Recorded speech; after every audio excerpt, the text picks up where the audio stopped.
Let's take a look at some of the earliest computing devices.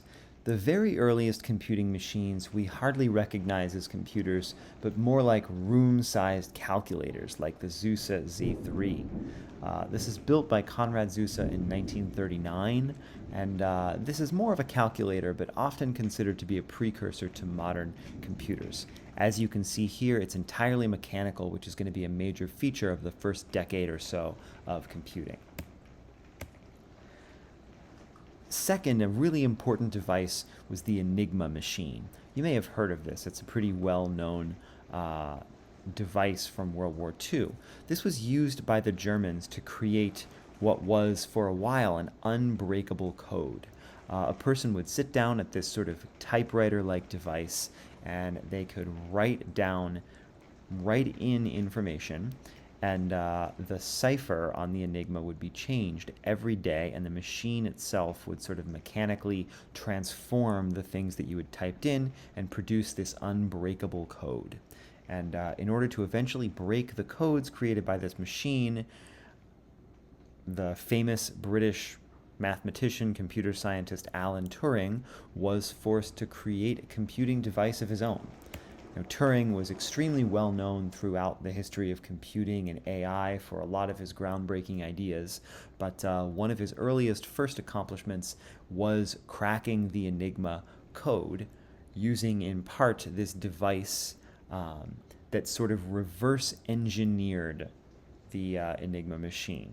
If you could write or encode the Enigma machine's message of the day, this device is designed to sort of reverse engineer what would have been the actions of the machine to create this code, and by doing so, how do you decode the message? And this is using mathematical probability, sort of the modeling of the inner workings of the machine, and trying to, through brute force, through the number of calculations per minute that no human being could carry out, this machine was designed to break the codes in the time allotted. The Germans would change the code every day so that the Allies only had a few hours to effectively break the code and decode any messages to try to figure out what the Germans were up to. Like I said, this is a very well-known device, a very important episode in the history of World War II, and it's been dramatized in the 2014 movie The Imitation Game. This image has Benedict Cumberbatch playing Alan Turing, staring at the machine. Let's watch a little clip, fictionalized, but very suggestive. Let's watch a little clip of this machine in action. Peter, John, yes. Run voltages through those letters through the backgrounders. Okay, so we'll use the loops. Yes, Joan, what was the last 6 a.m. message? L. L. H. H. W. W. A. Q. Done.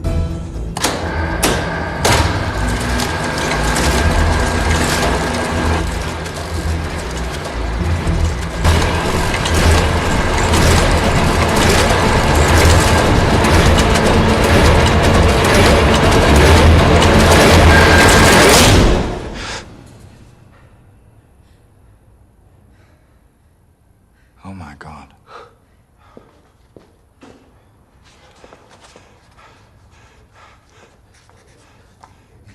What happened?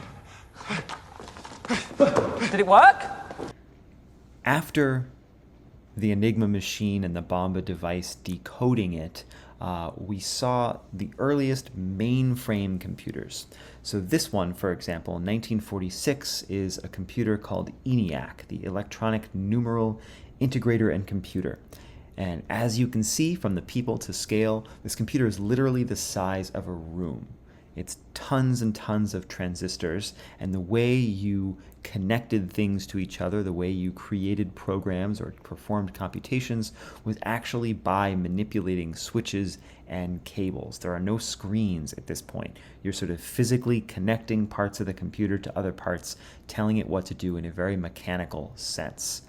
So entering programs would take days on end to configure everything right, to do the kind of calculation that you wanted to do. Early computers had no screens for a long time. You had these systems of mechanical, physical entry of code, and later moved into systems like punch cards, for example, where you would sort of encode the things you wanted the computer to do on a little card, put it through to be optically read, and the computer would execute your code. So really, programming was a very separate thing from the actual computation, which sort of took place separately, was handled by specialists. You know, you had to be on a waiting list to use a university mainframe for a long time. And it's in that environment that the first video game sort of emerges. 1962, you would have had a little bit more access to mainframes. All universities would have had them, and big businesses would have had them, but they still would have sort of been limited. This screen that you see here was a very simple interface device, very low tech, low capabilities, but it was a way for a researcher or a programmer to interact with the computer by the screen. And so Steve Russell, a graduate student who should have been working on nuclear engineering at the time, created this game, Space War. This is a game for 2 players. There's no computer opponent. And it's a little bit of a precursor to later games that we would see. But basically, the 2 players maneuver around the sun while trying to shoot at each other. So you can sort of see in the image here, the 2 players that have sort of streaky tails in the light are orbiting around the sun. One of them is shooting at the other one. The lower one is shooting at the top one.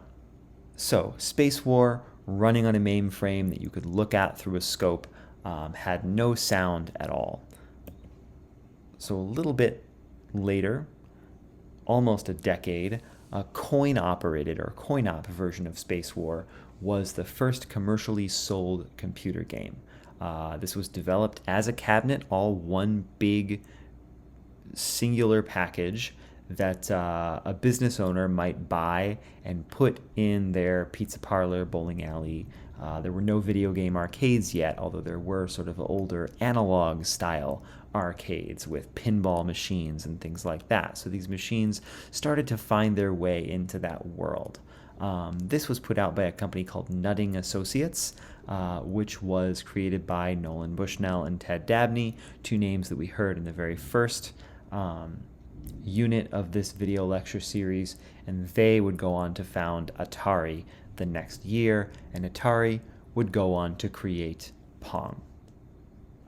So Pong from 1972, you know, the first most prominent, iconic, commercially available video game. Technically, Computer Space was first, but it didn't make quite as much of a splash. You see here, though, the 2-player Pong cabinet looking very 70s with its wood paneling and its sort of canary yellow finish. Featured the first soundtrack, this very simple series of beeps and bloops when the ball either bounced off the wall or the player's paddle, or created a sort of louder, lower sound when a goal was scored. The first instance of a game having any kind of a soundtrack. Next, we have the Magnavox Odyssey, which I mentioned before. So, early 1973, the Magnavox Odyssey is the first console you can buy and take home, and as we'll see in just a moment, it actually operated with a bunch of games hard-coded into the system, but all pretty similar. You can sort of see the controller here where you turn a dial to manipulate lights on the screen, and let's watch the commercial here to see just how this machine was described and sold. Magnavox presents Odyssey, the electronic game of the future. Odyssey easily attaches to any brand TV, black and white or color, to create a closed-circuit electronic playground. Odyssey gives you all the exciting action of hockey and 11 other challenging play and learning games for the entire family.